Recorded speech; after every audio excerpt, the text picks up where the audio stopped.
welcome to the Skeptic Zone, the podcast from Australia for science and reason.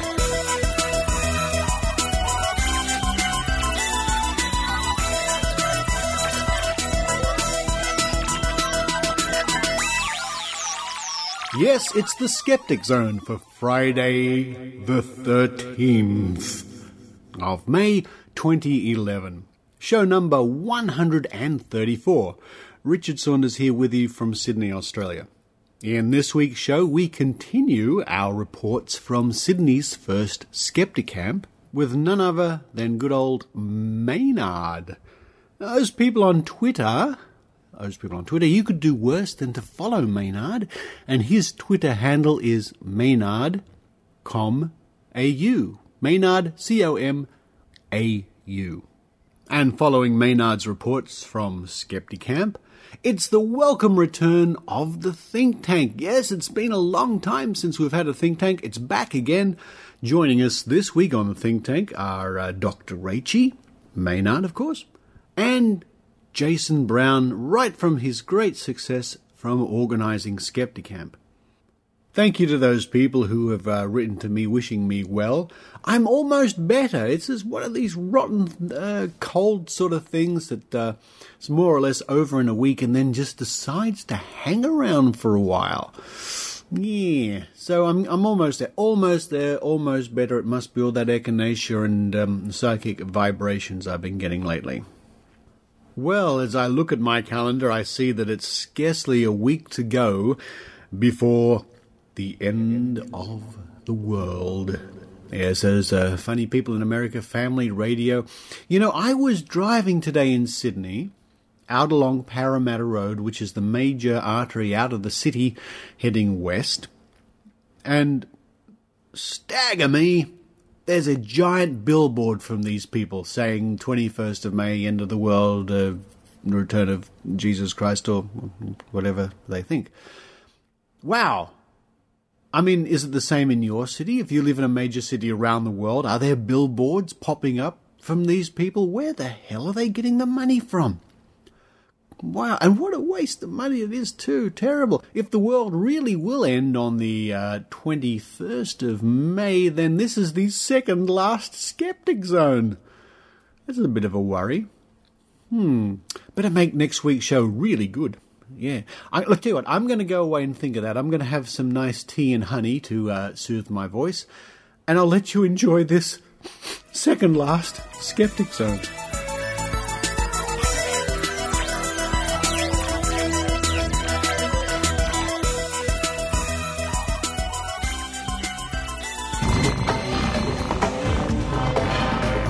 Here's Maynard's spooky action at a distance. Welcome to Skepticamp Sydney 2011! The first ever Skepticamp Australia! Oh, look, and here we are. I'm here with Alan Conradi and Kate Allway. Now we're just all looking at what's going to be on this afternoon after lunch, and it's pretty hard to choose, isn't it? Yes, it is. There's a lot going on. Well, what's looking good to you just at the moment? Introducing women to skepticism. How do we solve a problem like that? That looks good, and things about it. Sounds like a musical. Yes, and there's little musical notes written on the post-it note, but I think the question is quite serious, really. Oh, it's pretty good. That's a very serious. Like, would you be asking questions at that one? And are you the kind of person who's going to be asking questions at the end of most of the lectures you're seeing today? I haven't actually been asking questions at this. I'm really from more the atheist movement than the skeptic movement, and though it's all quite similar, there are some things that are a bit new for me. So would you be an anti-theist or not? Could you be described as that?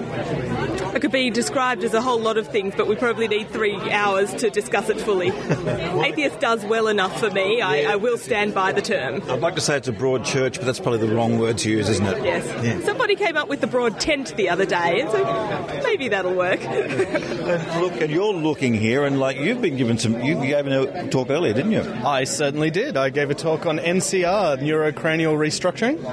That was crazy. That was batshit crazy. Yeah. During the talk, I tried to keep it along lines of evidence, but when you put it like that, it's hard to disagree. Well, no. Well, I mean, I don't want to slander any particular practitioner, but I had never heard that by putting up a balloon into your nasal cavity and inflating it, that could fix all these things. I mean, I've seen Reiki. I thought. Try that now. Yeah. I thought, wow, my nose has been a party for years, and I haven't been putting a balloon up there. Yeah, well, there you go. So you've got to try by not taking the substance out of the balloon first. I think that's how it came around in the beginning. So, yeah. Now, you said that the people could. There were some significantly negative side effects of it, but they were fairly rare. So does that mean it's a relatively safe alternative practice? It really comes down to your definition of safe. Like I said, it is rare that these side effects are seen, but when the side effects are around, asphyxiating babies and basically blowing up people's noses is not a very safe thing. Just like the rarity and the danger, I don't think balance each other out. I think the danger is a lot worse than the chances. When you said it was a child, that a baby that suffered that, I mean, I don't know. Being a non-doctor, I think you should be careful with what you're doing to babies, let alone sticking balloons up their noses. For people who aren't registered doctors, shouldn't be doing that. Yeah, absolutely. And the chiropractic profession does have a history of doing terrible things to babies. So. Thanks, Dave. Before we interrupted rudely, and I just rudely interrupted you talking to 3 people, don't worry, I'll make sure you never have friends again. We were interrupted by the cupcake contest. Well, I was just saying that, putting a balloon up a baby's nose would just be one of the strangest ideas ever to cure them of something that they can't tell you about. Yeah, and the chiropractic industry does have a history of harming children. There was a famous case where a chiropractor was... He broke a child's neck trying to fix its hearing, I believe, with chiropractic manipulation. So, yeah, I guess there's a history there of crazy things done to children. Now, again, we were talking about these side effects were extremely rare, but you're saying that when they do happen, they're pretty bad. But what about the safety element to be considered if people don't get normal treatments and they go for the alternative ones and delay regular treatment? Well, one of the case studies that I mentioned in my talk was about a woman who had her septum was fractured because it was the practice was done wrong and the balloon inflated in her nose. And that case, the woman had seen a proper facial reconstructive surgeon, a legitimate doctor, who had suggested some sorts of surgery to fix a problem. But then she went and got this chiropractic treatment and ended up ruining her nose. She needed a whole lot more really invasive reconstructive surgery afterwards. It's an absolutely terrible case. Wow. And look, what is it? What is it called? I mean, what is this one? This is a new one. I've never heard of this balloon up the nose one. But what is it technically called? It's called neurocranial restructuring. Wow. NCR. And you've only heard of it in the last month. How long has this been going on in the States? Because I've got to guess that's where it came from. Well, yeah. I think it's been around since about the 80s, though it's a little bit fuzzy on when it was actually developed. The balloon up the nose, the bilateral nasal specific therapy is what the balloon up the nose itself is called. And that's been around since the 1930s. So it's been there for a long time. And I found it very interesting that a lot of the very well-credentialed skeptics that I've been speaking to haven't heard of this. Now, usually these people have the whole background of all the different crazy therapies, but this is one that seems to have just gone under the radar and up the nose of everybody. It makes you wonder, what's the next one, doesn't it? Yeah, well, I'm actually going to start research into the neuroanal reconstructive surgery. I was about to say the balloon up the bum will have to be the next one. yeah, but it's very difficult to get that sort of thing over borders and through customs. Well, we've just been talking about lots of things here at Skepticamp today, and one of the things is, why don't we see more women in the skeptic movement? And here's someone who may have an answer for us. Who have we got here, all the way from our nation's capital? Hi, I'm Loz. So, from your open discussion, and you weren't lecturing anybody, we're having an open discussion in the small room about why there aren't more women in the skeptical movement, and did we seem to come to any sort of consensus or even any kind of answer? I think the conversation developed into not being enough women in technology and science and in general. Is it that women aren't predisposed to thinking critically? Is that something that we need to address? Is it because they don't have generally big egos and want to push themselves in and be, hey, I'm a celebrity skeptic? Do you think that could be part of it? Because that was brought up that, men like putting themselves forward and women don't tend to do that as much. Yes, I think that is the case, and I think a lot of women can feel a little bit intimidated by the big egos in the room, and that's why they're not speaking up. Although during that discussion, I noticed a lot of the men shut the hell up and let the women do the talking in your discussion. Yes, after someone pointed that out, though. Although I thought that was going on because I was interested in hearing what the women had to say. And do you think we actually, like you said, do you think we actually got an answer there? I think it's such a vague kind of question that there is no real answer, but just asking it's the important thing. I think it's going to be a continuing debate for many, many years to come. I don't think we're going to find a definitive answer anytime soon. So how did you get into the movement, Smarty Pants? I used to be a believer of a lot of interesting things, and it was a gradual realisation that science in the real world is far more interesting. Look, you got my attention when you started by saying some of the favourite shows you like watching, which are the ones I like watching too. And I think on a Skeptical podcast we should bring these to light. Fact or Faked is a great show on the Universal Channel on Foxtel, and sometimes they just overlook the obvious solution just to get to what they've got to do, but sometimes they go, oh yeah, that's just something. But what do you think of the show? I think it's really good. I mean, the fact that they're actually willing to experiment and try and make a UFO like the video that they're presented with, that's fantastic. They're actually showing that it is actually a big balloon rather than little green men from outer space. Yeah. And your podcast, Mysterious World, which is a Sydney-based podcast, they're really good at telling the story. They're really good production. They have really good pod-safe music in it. As far as the production standard goes and the storytelling goes, it's quite good. Absolutely fantastic. And I love listening to it. It helps me hone my critical thinking skills by being able to listen to the stories and think about it critically. And what's the one area of what you would call woo that really gets your goat? Whenever you see it, because you did mention how you had a falling out at your previous workplace over astrology. Is that the thing that annoys you most? I do like. I'm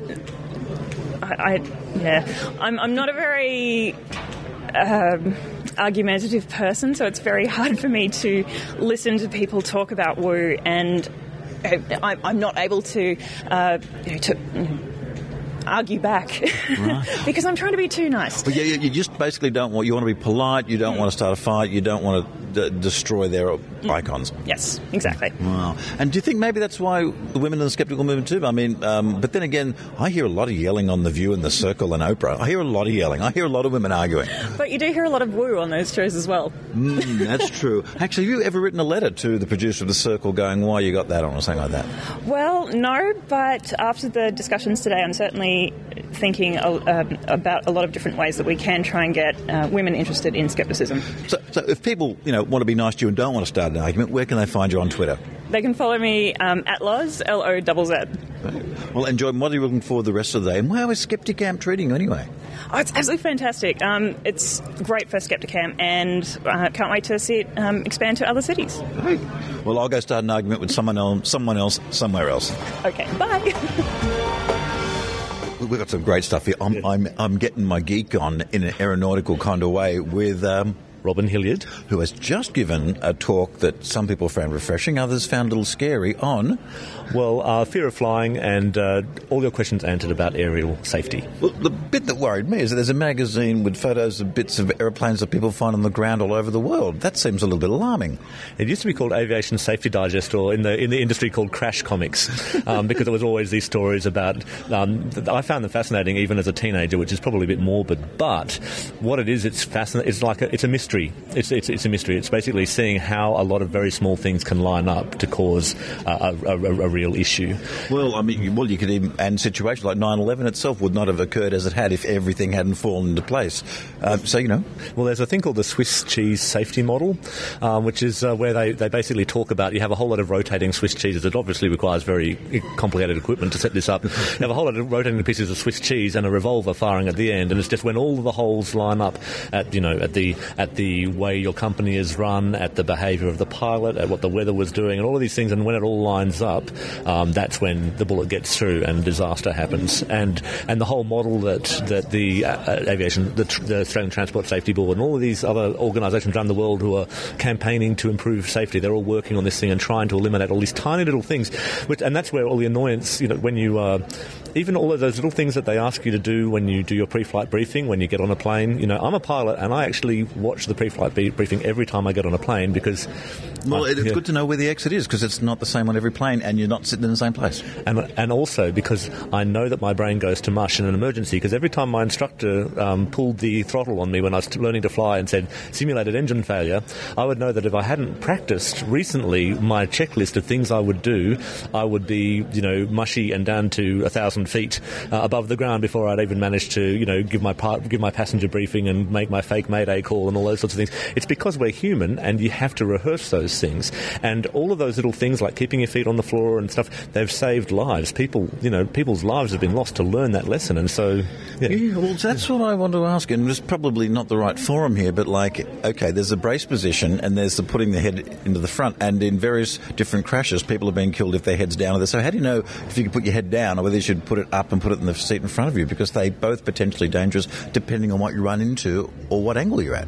I suppose it's just, my understanding of it is that you're just trying to present a smaller target as possible for debris or flame or anything that happens. And the truth is that there are a lot of crashes which are on the edge which are survivable. It's not, every crash is not, and they're incredibly rare these days. Every crash is not a completely unsurvivable crash. There are lots of in-between ones, and the thing is they're probably not as good news, not as newsworthy as the ones... Everyone walked away, nothing to see here. Yeah, nothing happened. Yeah, a plane landed and the slides deployed and everyone got off. But there have been some terrible accidents where just very basic things like knowing how to evacuate the plane. There's cases where even in the last 20 years, I think a plane landed and I don't know, this is too much information, but the plane landed and they just forgot to evacuate the plane, and the very small manageable fire that they had in the air spread and actually killed most of the people on the plane because they just forgot to evacuate it when it got to the ground. What do you make of all the plane crash porn that's on telly and all the cable channels? We've got all these dramatisations of that. Do you think that's making people more aware? It's making them feel safer, or do you think it's making some people feel a bit more nervous than they should about a regular flight?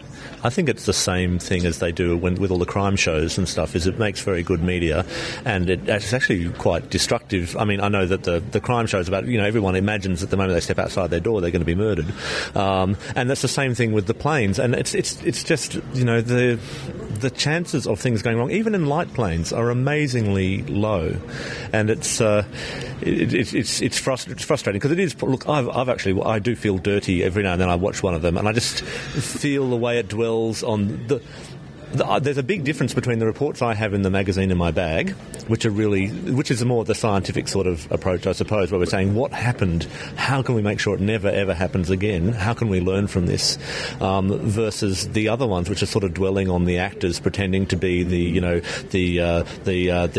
mother of the second coming of Christ with the 5 children from the orphanage and all of this sort of stuff, who didn't realise that she only had hours to live, all of this sort of stuff. It's just, I find that I can't imagine being a relative of... what would happen if they started doing that with car crashes, and it was the people and your friends? How would you feel about seeing these sorts of things?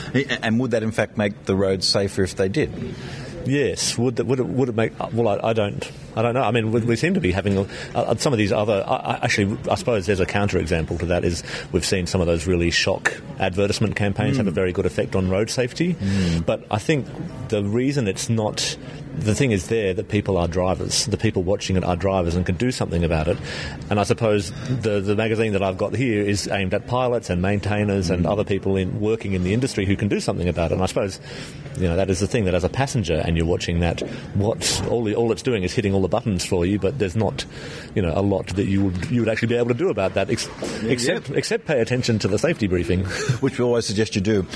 To tell you the truth, I have a terrible confession. I watched the royal wedding last night, and my excuse was that the Battle of Britain flight was doing the flyby. So just to say, I wasn't interested in the balcony scene, except for the fact that there were 6 Merlin engines going overhead, 1 in a Hurricane, 1 in a Spitfire, and 4 in a Lancaster. Look, what do you think of Skepticamp here? What do you think of the day and the sceptical situations that have been played out in the rooms with including yourself? What's the mood here? I think it's really excellent. I think people, it's different to TAM and the other sorts of things. It's more laid back, but I think it's something we can do more often, and I think it's great to have a spectrum from the pubs and the various drinking skeptically and things through to the fantastic things like TAM, which was a fantastic experience. But this is something that we can pull off, and I mean Jason and the other organisers have done a fantastic. I think it's done a fantastic job, and it wasn't. I'm not saying it wasn't a lot of work, but it's a sort of achievable work that people with day jobs and things can actually bring off. And I think the mood here is great. People are really enjoying it, and the whole's definitely greater than the sum of its parts. Now look, it's all over. The drinking has started. How are you feeling? Brilliant. Yep. Yeah, I've got a drink in my hand, so now I'm happy. Now, everyone has learnt something today. I think you yourself said that. What have you learnt today? I've learnt that it's really not that difficult to do a successful conference. Right. So we can see you doing more corporate events, doing ING. You'll be organising stuff for Malaysian Airways. I'm not quite convinced about the corporate side of things, but there'll be certainly more Skepticamps. Cool, that's great. Yeah. So roll on Skepticamp Melbourne. Is that a real possibility Melbourne now? Has been committed to today. Oh, so we've got a date for Skepticamp Melbourne? There's money. They want to do it in August or September, but we'll update on the wiki closer to the time. Canberra have committed to it today as well, so there'll be a Canberra one sometime later in the year. I'd like to do Brisbane, but I haven't found the right person yet, but I'll do that soon. Cool. And then next year will be another one of these. Skepticamp Empire. Oh, yeah. Oh, yeah. That's great. Now, someone that you've probably heard on the Skeptic Zone is Postie Linley, and she's actually here. How's things in the bottle shop world and the postal world of Linley in Melbourne? I'm actually going to be a push bike postie soon. They're going to take me off my motorbike round finally, and I'm going to get fit on a motorised push bike. Hey, now, how does that work in the postie world where you move to? Does that mean they want you to be fitter, or you've got a shorter run? Why would you suddenly lose your bike to get a push bike? Well, it's more something that I actually wanted to do. Okay. So it'll be quite good. I want the exercise. Right, now you've come all the way from Melbourne to Sydney for Skepticamp. What made you put in those kilometres to get here today? To come up and have some fun, to finally get out and with my new fella. Yeah. Look, and you both look like you're having a bit of fun there. He's a smart dressed man with a very good hat. Very, and he's quite spunky underneath all that too. That's pretty cool. Now, and of course, you're going off to the DC3 gig tonight, which is the guy from SISM in his band at the Sandringham, which is a very rare thing in Sydney. And there's rumours that this could be the last gig, this last time we'll ever see him in Sydney. Oh, last gig of any band? Because I hear everything up here is like pokies and no band bars or something. But we're having a good drink here. Now, what was the one thing you learnt today? Everyone's learnt something from today. What's the one thing you learnt from today at Skepticamp? Anything? Sometimes I've got to shut my mouth and not say things that come straight out and behave myself. Did you say something and you were howled down? What happened? No. It was just something in the media. Don't speak to the media a certain way. Oh, you're worried about getting sued and not being able to afford pants. I did something that maybe not offended anyone. The people are a little bit slow to the uptake of modern technology, and these people need to catch up, but I've got to shut my mouth and not degrade them. So I bet you're looking forward to Skepticamp Melbourne. I am too, and we've already got $150 towards Skepticamp Melbourne, or is it more? Cool. $150 towards Skepticamp Melbourne. Oh, we got $450 towards Skepticamp Melbourne, which should be probably this year, hopefully. Well, good to see you, Post Linley. Good luck with the push Thank you, Maynard, and I love you long time. I'm just at the bar with a seasoned, talented amateur and professional drinker, Richard. Now, what did you make of today? It was a great grassroots, and it was people talking for the first time that hadn't spoken before. A great success, and I encourage anybody in the world who's thinking of holding a similar thing, a Skepticamp, one-day event with speakers. Excellent idea. Now, someone like yourself, you've been around the tracks skeptically. Everyone's saying that they've learnt at least one thing today. What have you learnt from today from Skepticamp, Richard Saunders? Anything? Yeah, I learnt that you can use Star Wars to talk about the Bible and the Force and the remakes and the prequels and the sequels. I thought that was quite funny. Wow, that's good. That was the Bible according to George Lucas. Yes, is that correct? Yes, that's right. Wow. I'm sure I learnt many other things, but I have to go home and just mull them over in my head. Well, I'm going to stop recording now because I've just learnt that by holding up the Skepticamp card, you get free drinks. So that's going to run out real fast. I'm going to get moving. Bye now.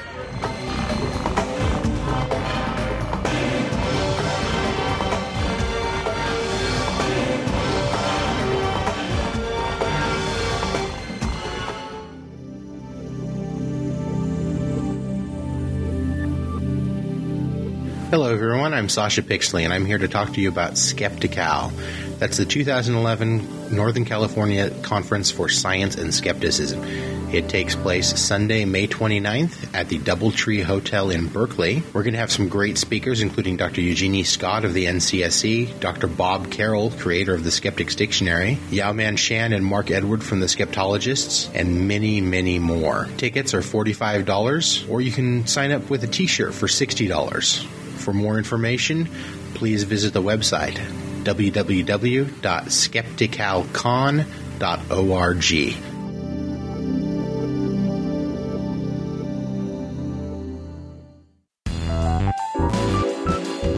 Join us now for Drinking Skeptically in the Think Tank.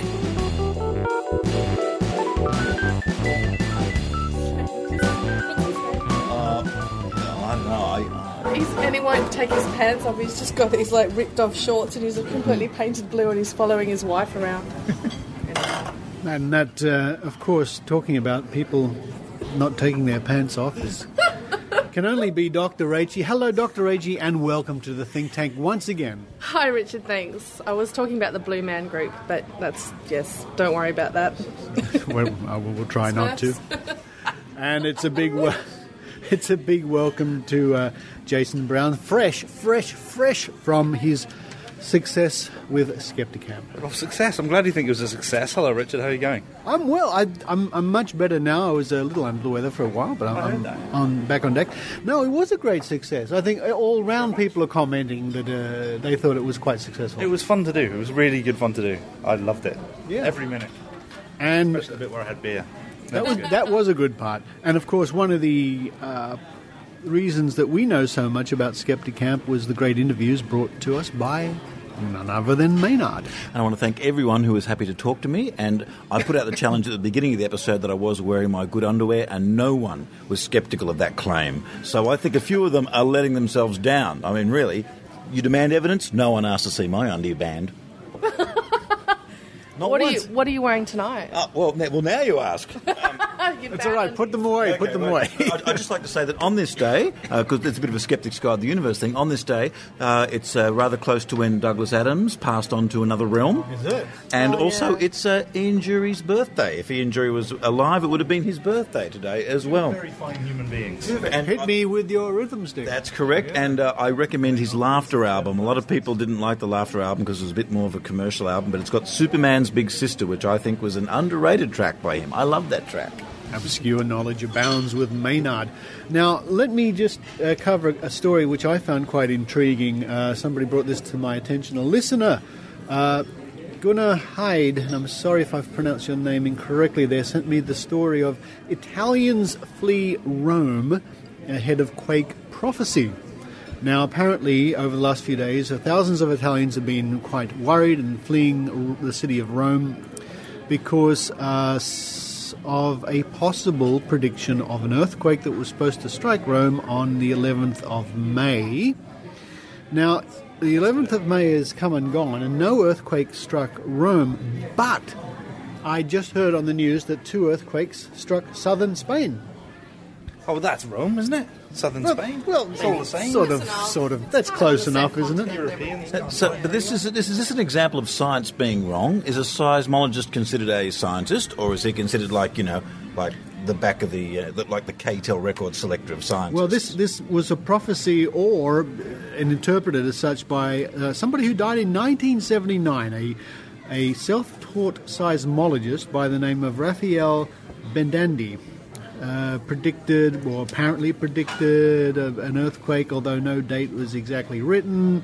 Anyway. So hang on. So he might have been a seismologist, but he might not have. That's right. He may have predicted it on May 11, but he might not have. Exactly. Where is the source? This is AFP. The source is AFP, the Associated French Press. Well, apparently enough people in Rome were worried about it for it to make the news, but they need not have worried, and I hope they didn't seek refuge in southern Spain.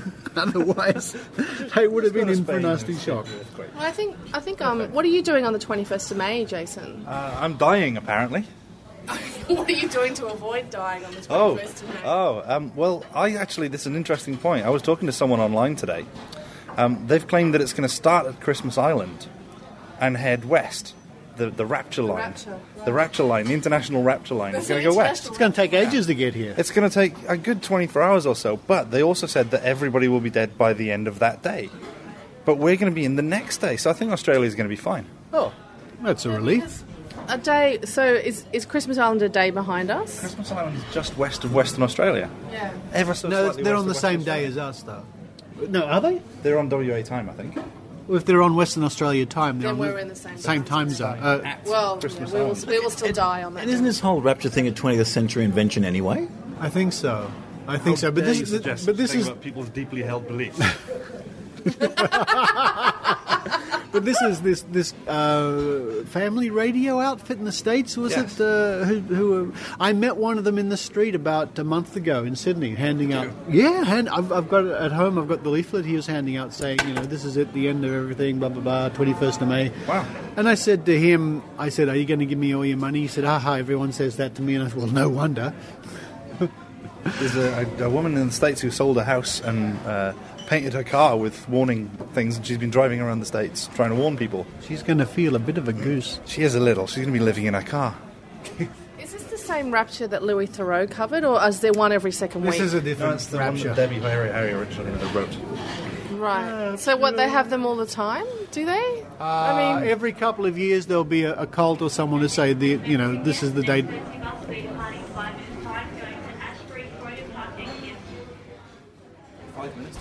That was a very quick bus announcement. Very good bus announcement. Would you finish it off? Always speak too soon. Yes, look, James Randi wrote about this. There are hundreds of predictions of the world ending and the god or gods coming. And the book along, the Encyclopedia of the Paranormal by James Randi. That's in there. There's an appendix at the back with hundreds of them. Yep. So I'm not too concerned, Maynard. Look, and on predictions, a person who's been on this show, Jessica Adams, claims that one of her predictions has come true. She was the astrologer, That's right? correct. About 2-3 months ago. She predicted online that there would be an amount of money given to Papua New Guinea as aid in the Australian budget, and that has occurred. Wow. Who could have foreseen that coming? Who would have thunk that? And she's also done an astrological chart for Douglas Adams, and she said that he shares a similar chart to Doctor Who. Now, I'm assuming she did the chart for the TV show, as One for the Time Lord would be very... that Douglas Adams actually wrote for, you mean? That Douglas Adams wrote for. Hang on, but he was born on Gallifrey. It's got a different that's why I'm hoping that she did it for because if you were born on Gallifrey, the stars would be completely different, and also when he regenerates, does that count as a rebirth? That's a really good point. Yeah. So that's probably worth a look too for your fans of Doctor Who. Inquiring minds want to know. Let me quickly mention a website of interest to people in Australia, which is scicommunity.net.au, and that's the website sharing Australian science communication events. Worth checking out.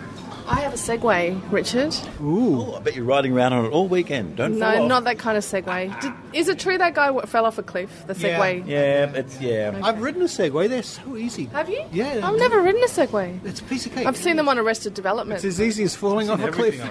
Yeah, I have. Just my life. I live my life through Arrested Development. It's a coincidence. Anyway, what's your segue? Maynard mentioned the budget, and the budget was announced at 7:30 p.m. On Tuesday in Australia. This is the federal economic outlook, sort of. For the next sort of 3 years, and we were worried that Australia would lose a lot of funding to medical research, and as a result of that, many Australians would know this, but maybe our international listeners don't know. Scientists took to the streets, and there were rallies all across the country, and we ran a campaign on Twitter called Protect Research and Discoveries Need Dollars. And we were very pleased on Tuesday that we actually got a 4.3% increase in funding as opposed to $400 million cut from... That's fantastic. Yeah. Good news. Science communication budget went up as well. It did. For CSIRO, and we'll have some excellent SciComm coming out sometime soon. I mean, the only thing that is now a bit of a concern, we're very, very happy with the way the campaign went, but the synchrotron is now under threat in Victoria. Well, that's a state issue, isn't it, down in Victoria? Well, it kind of is, but also the federal government did apparently promise to give some money. So a friend of mine suggested that maybe we just get some bogans to do some circle work in the car park. And when they kind of hit each other and bounce off each other, that could be the equivalent of the synchrotron. I don't know. Now, for those international listeners, a bogan is trailer park trash, would you say? Yeah, and in the UK it's a chav, isn't it? A chav? Yeah, well, chavs are a bit more urban than a bogan. A bogan's a bit more sort of regional rather than urban. What would you call a bogan? In a city. In the UK, I'm not really sure. I don't think we have the equivalent. It's sort of like on Little Britain, the character Sharon, isn't it? Vicky. She's very urban. She's very inner city. That's a bogan. Not so much That could be a bogan, though. Maybe. Yeah. Something like that. Also, there's been $2 billion given to mental health in Australia in this budget, but pointed out by Tony Abbott, the opposition leader, and I haven't investigated this myself, he was claiming that the rebate that you get on Medicare for going to the psychiatrist will either stay the same or not get increased or go down. So there is more money for mental health, but if you go to the psychiatrist, the Medicare rebate isn't as good. So I'd like someone to check that out. I've done my research on this. No, I do know reaction that. on Twitter today saying that GPs are a bit annoyed about it because it's going to take some stuff away from your family practitioners and put it more into mental health units. And they're a bit annoyed, but I haven't done the research, so I'm going to bug out at this point. Get Up is also quite annoyed about it as well. Yeah. Now, you were part of the campaign. You actually took to the streets or to the park with banners, Dr. H. Actually, tell us, what do scientists look like when they all protest in a group in the one place? Is it all a bunch of white coats and waving of things like, like on the Professor on The Simpsons? It's in London. It was just like that, but with test tubes. No, we actually put down our pipettes and our test tubes, but we did march in our lab coats. Yeah. Yep. And we had big banners. The theme was orange and blue, which I think orange is a symbol of hope, apparently, or optimism. I'm not exactly sure. So yeah, we had big sort of placards like you did, in the 80s when you were marching against the Vietnam War. That was the 60s. It made the you left your run a bit late to march against the Vietnam War in the 80s. Yeah. It made the TV news, though, didn't it? Oh, look, the coverage was huge, and there's a couple of people that were really instrumental, and mostly they were from the Walter and Eliza Hall Institute in Melbourne.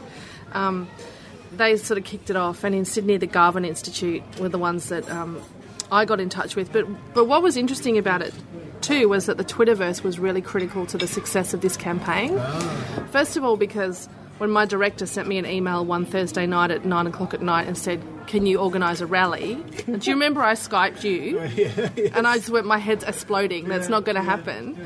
I jumped onto Twitter and said, "We want to do a rally in Sydney. Who can help me?" Do you? I do. I remember that message going around. Yeah, and immediately I got people responding and saying, "We're doing this. We'll email you tomorrow." And then we also ran Twitter campaigns when the rallies were running in different states in support of the people walking. If you weren't in that state, you would have a Twitter campaign for an hour. So we'd all tweet to MPs or to Julia Gillard, our Prime Minister, or to Mark Butler, the guy who holds the health portfolio. And they got slammed with tweets and with questions, and I really think that critical to us collaborating throughout Australia on this project was Twitter. Absolutely. Yeah, in fact, I sent out a Twitter just last week. I said, do you think, as a general thing, I said, who thinks we'll still be using Twitter in 10 years? It occurred to me, are we still in, 10 years' time, are we still going to be poring over our devices, looking at what people are twittering, or will that be just something we used to do and there'll be something bigger and better? I wonder. It kind of reminds me of that question of where's my jetpack, Yeah. I don't actually think we're going to have anything different to Twitter. Because I think some of the responses you got was people saying there'll be microchips in our head and we'll, but that's just a different interface at that point. We might still have the 140-character thing going on. We'll just think it instead of type it in with our thumbs. But will there be something which is so much better than Twitter? Twitter was just one of the things we used to do. Well, who knows? Oh, who can predict that? Who can predict that? Yeah. Well, you would think that video on Twitter hasn't really taken off, like short video messages to each other, that sort of thing. Audio things on Twitter are there; you can use them, but people don't seem to click on them as much. People are happy just to read the text and get on with it, or not read the text. Even on Facebook, you put audio links and video links up on Facebook. People will like them without looking at them often because people just can't be asked. Well, the critical thing for that is going to be the interface and how the clients handle video and images and audio. So if that's how the TweetDeck's been bought by Twitter, if that starts running video in the browser and sound in the browser, I mean it does to an extent now, but if it has more universal support, then it'll be great. And of course, Skype has been bought by Microsoft. I feel dirty. I feel dirty. It's going to be interesting. Yeah, but Skype's been bought by Microsoft as well. No. Oh. no, Skype. I think we haven't got time for that now. We're talking about the Skype issue. Good heavens! Skype to me has been more important over the years than Twitter. Yeah, me too. Yeah, definitely. Yeah, I don't know. I don't. It's a small group, whereas Twitter's a bit of a broadcast and a gathering in medium. Well, I mean, a lot of the Skeptic Zone, a percentage is done over Skype. Well, TAM Australia was organised over Skype. It was, of course, Dr. Raichi. The five of us on the committee would meet week after week after week over Skype for hours, wouldn't we? Hours, up to 3.5 hours every Wednesday night. The Skype meeting. Over Skype too. The panel I was on with Brian and those guys, we did that over Skype initially to sort out what we're going to talk about. I think SGU get together over Skype to do that stuff. So Skype is bloody important. And just officially this year, the ABC has started to use Skype for some of its recorded interviews within the ABC. Like, we haven't used it before this officially. People have used it unofficially, but now the ABC has sanctioned it, and we are using it that way as an alternative to phone lines, but not live. We don't use it live because it's not reliable. No. Well, I can understand that. I don't know what that's got to do with skepticism exactly, but Skype is really important to us, and I just hope that Microsoft don't try to fix something that's not broken. Well, the other thing is I use it on a Mac, so they have said that they're going to continue to support it on an Apple platform, but maybe they'll just put so many bugs in it won't work anymore. Who knows? Full disclosure, I'm ex-Microsoft. I used to work there. Microsoft Shield. Microsoft Shield. Now, one person who's not going to be twittering anymore, of course, is Osama bin Laden. And I'm not going to talk about the conspiracy theories that... he is going to be tweeting. Have you not seen it? What? Osama's ghost. No. Osama's ghost. Still tweeting. Really? Yeah. Is it? Really? Yeah. What is he saying? Damn it, I turned on location on my tweets.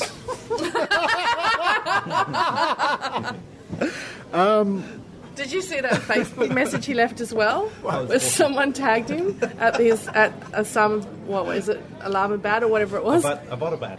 And he said, dude, turn off the tag. Someone else went, you can turn it off yourself, man. Untag me. And then the CIA went, see you in a sec. What I was going to say is... Thank you, Maynard. Look... Sorry. That was the next one. Of course, they were all... as soon as he was killed by the operatives and buried at sea, all the conspiracy theories came up pretty quickly, which didn't surprise me at all. What has surprised me is that they've all sort of died away pretty quickly. I mean, they were a flash in the pan, and now no one's still running around saying, oh, it's all a lie, it's all a lie. But... Oh, they'll be simmering away. They'll be simmering away, but I think once Al-Qaeda said, yeah, he's dead, a lot of the conspiracy theories sort of... sat down. They trust Al-Qaeda. That's right. They trust Al Qaeda. But Maynard, you were telling me of something that I haven't caught up with yet, called What's Osama Watching? What's Osama been watching? What's Osama been watching? And what it is, What's all about? It's the still of him having a look at one of his videos on TV, on the little 13-inch TV. And what they've done is they've replaced the existing TV program with any YouTube URL you want to put in. So basically, you can put whatever you can get on YouTube. You just tag that into What's Osama been watching, and he can be watching the Skeptic Zone, doing a bit of work on the power bands. He can be watching a Maynard video of us at Sexpo. He could be watching anything. It's just a still of him with the remote, but it is pretty funny. That Merrill. I reckon you should be watching that Merrill. Yes, you should be watching that Merrill. Hey, speaking about that Meryl, she's been a bit quiet lately, hasn't she, Dr. H? Oh, yeah, because she's got a court case on the 17th of May, hasn't she? Just in time for the rapture. Yeah. Yeah, no, she's in a lot of trouble at the moment. I don't really want to talk about her. Look, and speaking of Osama bin Laden, I spoke with the co-host of the No Agenda show, Adam Curry, this week for ABC Radio and for Maynard.com.au, and to come up on the Skeptic Zone in the near future. I had him on specifically to speak about the conspiracy, about what Osama bin Laden's death means, and even he said, look, the why, where and what of his death isn't important. It's how it's used by the government to scare people, to be used as a scare campaign, because he's very big against the naked body scanners that the TSA uses whenever you go in and out of America. I'm going in there now, soon. do you opt out or do you go through the naked body scanner? I went through the naked one. I haven't been there since they've had them, actually. So, right, yeah. So you might be giving will you opt out or will you go through it? Oh, I don't care. So you can either get touched up or fatal radiation can be sent at you. To toss a coin, I really don't. It's not fatal because I'm still alive. Yeah, okay. Well, anyway, yeah. So they can have a good giggle at me as I go through. But if you opt out, that they might do an opt out, and point you, and that's worth it just to do it. But anyway, there's an interview with him on the ABC there, so go have a look at that. It's easy to find. Adam Curry, Media Assassin. I don't get to write that very often for the ABC. And also, former Soviet spy never comes up very often in my writings either, so enjoy that. Please go and have a look at that. That'll be coming up in the near future. Both Dr. Rachael and I are heading for TAM Vegas. Dr. Rachael will be there a good few days before I will. I'm flying in very quickly. I'm going to be flying in, getting there on the Friday of TAM and leaving back to Sydney on the Sunday, so only 2 days in America. The reason for that is I will be working with the Channel 7 network here on a show called The One, Series 2 of a show that I was involved with a few years ago, where I'm going to be, basically being myself, playing a skeptical person on this TV show. I'll try to give you all more information about that as the months progress, but that's what I'm doing at the moment. But Rachael, you'll be there a few days before me to suss out the crabby leg situation. Well, that's the only reason I'm going to Vegas, is for the crabby leg situation. But I do have something more important to discuss than that. Surely not. If that's okay. Yeah. Just a sec, I've got to find my reference. Well, while you just quickly looking for your references, Joe Benamu, our good old friend Joe Benamu, who can't be with us tonight, has asked me to remind our audience that today, the recording of this is the 11th of May. It is the 11th today. It's the 12th, I beg your pardon. It's the 12th of May. It's International Nurses Day, and a big shout out to Joe. Some of the best nights drinking I've ever had have been with nurses. I've got to say, nurses, like doctors, know how to party. Isn't it the start of the grouse hunting season too? Is it? Glorious 12th of May, isn't that the grouse hunting season? I don't know, I'll look that up. If you say so. But look, a big hello to all the nurses listening to us, the backbone of the medical industry, if I can put it that way. You are appreciated, and Joe Benamu, you too. Congratulations on your fine work. Now, Dr. H. Okay, so this is something that is actually quite big news, and I'm a little bit disappointed that it hasn't been covered to a very big extent in Australia. Our sort of medical advice board is called the National Health and Medical Research Council, NHMRC, and they're kind of the equivalent of the NIH in the sense that they advise the public and medical people about what's good and bad in terms of drugs. Last week, they did something that is unprecedented in this country, and it went under the radar, and it really needs to be made to get out there more, because they actually released a draft statement on homeopathy. This is the first time the Australian government has ever made a statement about homeopathy in this country, and basically, to summarise it, they said that it is unefficacious. In other words, it doesn't work, and it is unethical to use it. Now, we knew. Yeah, we knew. Now, when they say unethical for a registered doctor to use? yes, basically yes. For general practitioners to prescribe it is unethical because it doesn't work. Now, interestingly, for our UK listeners, they based this on a couple of things, but one of them was the findings of the UK Science and Technology Committee from 2010. So, Marsh, if you're listening, because I know Marsh from Skeptics. Hi, Marsh. Hi, Marsh. They read through that report and they took that on board. They also considered a couple of recent deaths in Australia where homeopathy has been implicated. One is Penelope Dingle, who died from untreated bowel cancer, and Gloria Sam, a 9-month-old baby who died from septicemia as a result of severe eczema, who was treated with homeopathy instead of conventional medicine. And in addition, they also cited the fact that there seems to be a lot of stuff going around the internet these days saying that you can use homeopathy to vaccinate your children, which I know is something that you're interested in, Richard. Yeah. I'm currently reviewing a DVD, or I have reviewed a DVD from Homeopathy Plus, which goes into... it leaves nothing to debate. It is saying use magic sugar pills to immunise. It's just unbelievable. Well, this is a draft statement, and as a result of that, I blogged about it because it's not for general release, so I can't put it up anywhere for people to see. But I received it through a couple of sources. The NH and MRC are going to consult several bodies before they make a final decision about this statement. One of them is the TGA, the Therapeutic Goods Administration. Yeah. One is the UK government, particularly the Science and Technology Committee. One is the Consumer Health Forum, which is a consumer group set up to talk to patients and consumers. So consumers will be consulted about this. But I think what's really important to remember is that one of the criticisms that this incurred in the UK when the UK Science and Technology Committee report first came out was people got up in arms and said it's going to be banned. Now, that's not what this is about. It's not about homeopathy being banned. Yeah. It's actually about the Australian government finally standing up and making a clear and concise statement that it doesn't work and it's not a medicine. Now, the implications for this, if this goes through, are potentially huge. First of all, the Australian government spends $3 billion a year on refunds to private health fund rebates. Now, if you go to a doctor and they prescribe you with homeopathy, therefore taxpayers are paying for homeopathy. So inadvertently we're paying.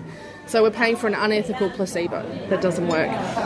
So there will be pressure on the health funds to stop funding it in their extras. The other thing that is important is potentially, and this is just my speculation, hopefully it will lead on to the fact that it's no longer sold in pharmacies. Wow, wouldn't that be great? Wouldn't that be great? Declares officially that it's unethical and doesn't work, how can pharmacists continue to sell it on the shelves? So, they can, but we will do everything in our power to shame them and make them stop. This is why I'm really disappointed that this story just got swept under the carpet, because I know the journalist who wrote about it initially, and I know he sent it to a lot of other people, and they just weren't interested. And I've blogged about it, so you can look at the Skeptic's book if you want to see more information. But it's actually potentially a huge story in this country that's kind of been missed. So I'm trying to get it out there as much as I can so people can... What should people do, Rachie, to find out more? Apart from go to your blog? Well, go to my blog. Yeah, okay. That's all I can tell you at the moment, because the original story is behind a paywall. Okay, so you can't read the original story. The actual statement itself is not for circulation, so I can't send you that either. Well, but this is probably a good reason why no one's heard about it. Yeah, but the journalist who got the original leak, he sent it to a lot of other journos who didn't follow it up. But I think if you're in Australia, perhaps the best thing you can do is just keep an eye out for it. I can give people tips as to whether it's being discussed anywhere. If you ever see that the Consumer Health Forum is asking patients, do they want it, that sort of stuff, that's going to be the influence that will decide whether it becomes an official statement. So I guess the only thing I can say right now is just keep looking at my blog and listen to The Zone. All right, we shall link to that blog post, Dr. H.E., in the free newsletter that goes out. If people go to www.skepticzone.tv and sign in, you can every week get the free newsletter which accompanies the Skeptic Zone. So that's a very interesting story. It's a really interesting story, and I'm really keen to follow it up, so I'll keep our listeners in the loop. That's excellent. Now, before we go, Maynard, here's an interesting story that you brought to my attention from a beehive. Well, that's right, and I believe that some other members at this table have had a read of it as well. It's claimed that mobile phones are damaging bees quite seriously. A Swedish study that looks like it was done about a year ago, and I've done some... Swiss? Lausanne, Switzerland. Switzerland. Oh, right. Well, that's the other country that starts with SW. I knew it wasn't Swaziland, because they're not called that anymore. But the sample size was extremely small, and the details were extremely shonky. So what happened? Very sketchy details, but sometime last year a researcher got 4 beehives together and put some mobile phones in them and ran the mobile phones, called them, that kind of thing. You mean he gave them a buzz? He gave them a buzz. Bow. Do you have a sound effect for that? But basically, the hives in which there were phones collapsed, which is not physically collapsed, but the populations of bees collapsed, which was kind of terrible. They just couldn't take the buzzing anymore. They buzzed off. They buzzed off. Oh no! Quick sound effects. What's the up? I said buzzed off. What's I feel dirty. What's the upshot of this story? Well, the upshot is that the blog post looks like it's legitimate research, but when you look at it a bit further, not only have you got the wrong country like I had, but you didn't see the sample size and you didn't see exactly what they were doing. So I think it falls in the new scientific news without any looking at whether it's actually shonky or not, and it's way shonky. It does, but I think we should be concerned, and I think Vodafone should be having a little checkbox on their application forms now saying, "Are you a bee?" Yes or no. And if they're a bee, don't give them the phone. It's that simple. It makes strange sort of sense to me. Yes, it does. Not much else does, but that does. Can I just say thank you to a listener before we go, Richard? John Campbell, who is on Twitter as NH0JJ0HN. Oh, yes. Of course. Yeah, that's the worst Twitter handle, John, ever. He sent me some slippers this week. Some slippers? Yeah, that have sheeps for heads. That like sheep. Well, they're actually... Are they made out of actual sheep? No, they're rams slippers. And they're just made of... Oh, rams, the Home Loan people. Yes. Yeah. You've got a pair of sheepy slippers like rams. I have a pair of sheepy slippers that look like rams. So could someone send me a pipe, preferably with something in it? Chill. I'm a big mortgage shill. Yes, I am. Let's hear it for him. Hey. Thanks, John. I bet I bet that's keeping your feet warm, and it's cold, isn't it? The last few days, freezing cold. Yeah. Freezing cold in Sydney. Well, while we run to the bar for our final warming drink, I'd like... Rachel's found her sound effects. Oh, all hope is lost. Well, exactly. While we run to the bar... Oh, dear. I'd like to say thank you very much to Jason Brown for sharing our think tank table tonight. Thank you. Thank you. And thank you to Dr. Rachael for not doing too many sound effects tonight. Thanks, Richard. I'm not going to do it now because you... All right, just one. She had to.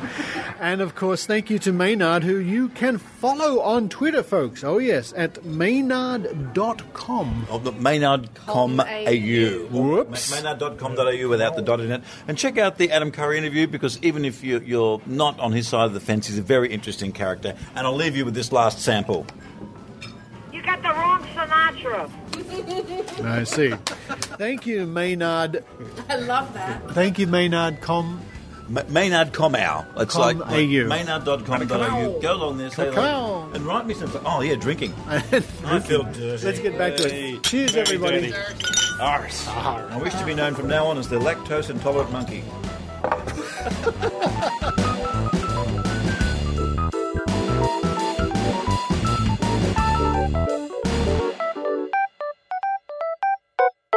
Hey there, everybody. My name's Chris Brown. You see, I've got a problem. I've got this really cool podcast called Meet the Skeptics. where I basically call up all those great critical thinkers and skeptics and people like James Randi, George Hrab, Jay Novella, Brian Dunning, both Derek and Swoopy, Eugenie Scott, Richard Saunders, and so many more. The interviews are even a perfect length, an average between 30 and 45 minutes.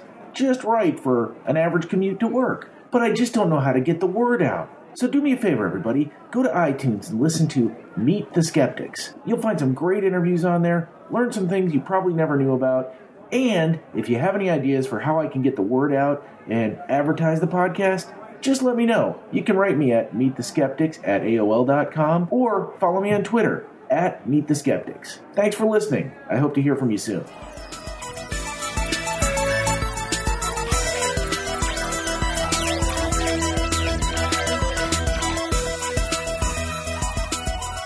Thank you for listening to the Skeptic Zone, and as ever, a big thank you to those people who do chip in with only less than $1 a week, and it helps us keep the show ticking over.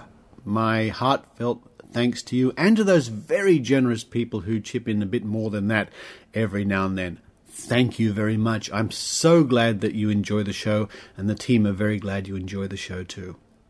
Well, next week's show is a bit of a mystery. I'll have to consult a few psychics and look at the crystal balls and the tarot cards, and maybe a numerologist might be able to tell me what's coming up on next week's show. I think it's probably Maynard with another fabulous interview. Maybe a Dr. Rachel's in there somewhere. Who knows? Who knows? Who can see the future? Not me. But until that episode, which may be the last episode if the world comes to an end, this is Richard Saunders, signing off from Sydney, Australia. You've been listening to the Skeptic Zone. Visit our website at www.skepticzone.tv for comments, contacts, and extra video reports.